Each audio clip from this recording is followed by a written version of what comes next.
Hi everyone, and welcome to another painting guide by Tabletop Wars.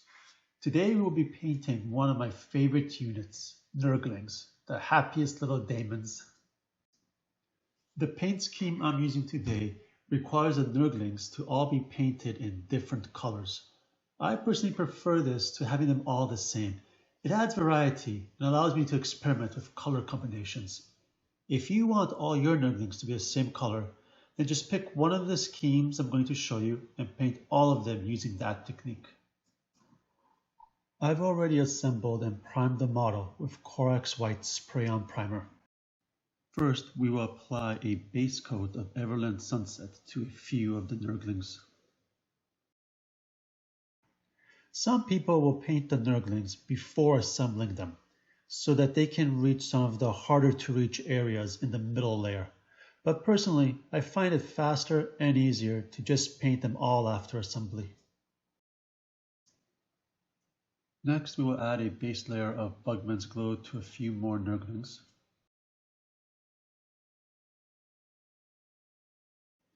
Of course, no Nurgle unit will be complete without a base layer of Death Guard Green.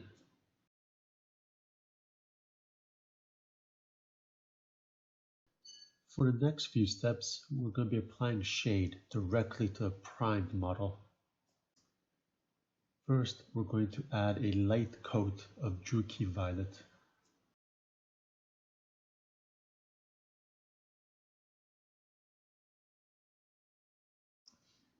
Now we will apply some Athonian Camo shade.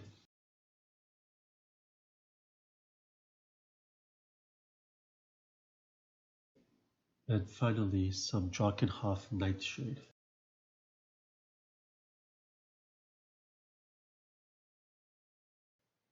At this point in time, the Nurglings are going to look very colorful and a little bit bright. So what we want to do is to darken them a little bit by using shades. Now, in this part, what I like to do is I like to use a lot of different shade colors, and I will make sure that each Nurgling has a different shade. So on this base, I have 3 Nurglings that are painted with Everland Sunset. Each of these is going to get a different shade so that every Nurgling will look unique and no two will be the same.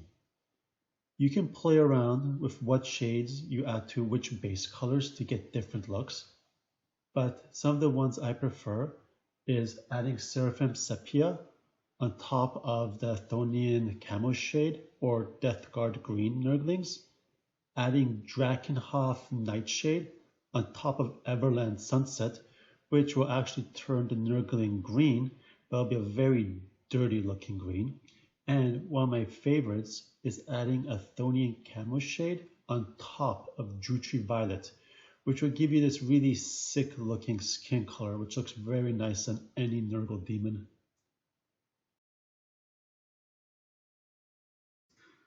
After all the shade is applied, the Nurglings will look much darker. What we want to do now is bring all of the colors together and make them slightly more uniform. So what we're going to do now is apply a dry brush of Slaanesh Grey to all of the Nurglings.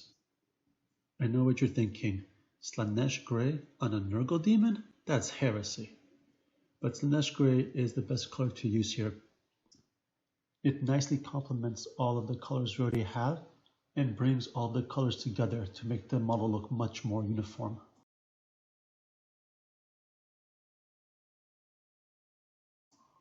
We move on to the horns and the teeth by adding a base coat of Rakarth flesh.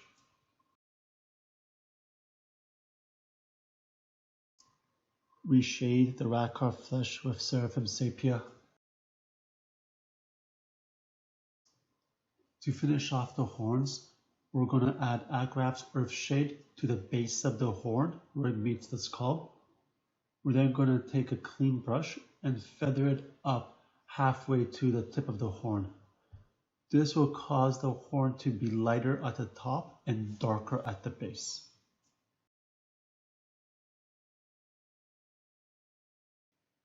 Now we add just a little bit of Vallejo Bone White to the tips of the horns, and the horns are all done.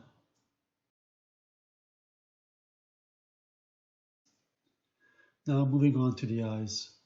The first step is to put a base layer of pallid witch flesh. We then add a generous dose of Vallejo fluorescent green.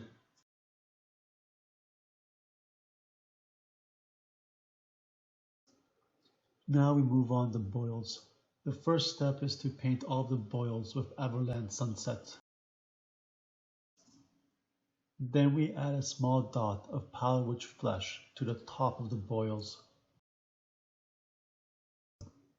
Finally, we give the whole boil a wash with Reikland Flesh Shade.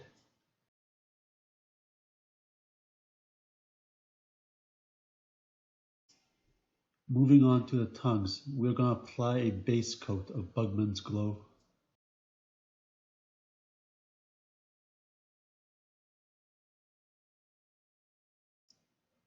For the innards and all the open wounds, we're going to apply a base coat of Vallejo's Warlord Purple. To tone down the brightness of the purple, we're going to apply a wash of Druchii Violet. We're also going to apply Druchii Violet to the tongues.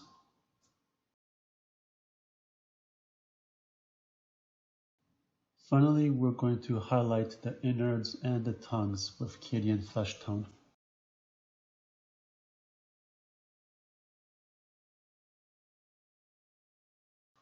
Of course, you can't paint Nurglings without Nurgle's Rot. Apply liberally to all the mouths, the innards, and the open sores. Before the Nurgle's Rot dries, we will add blood for the Blood God to the innards and the open wounds. This will give it a disgusting seeping wound effect.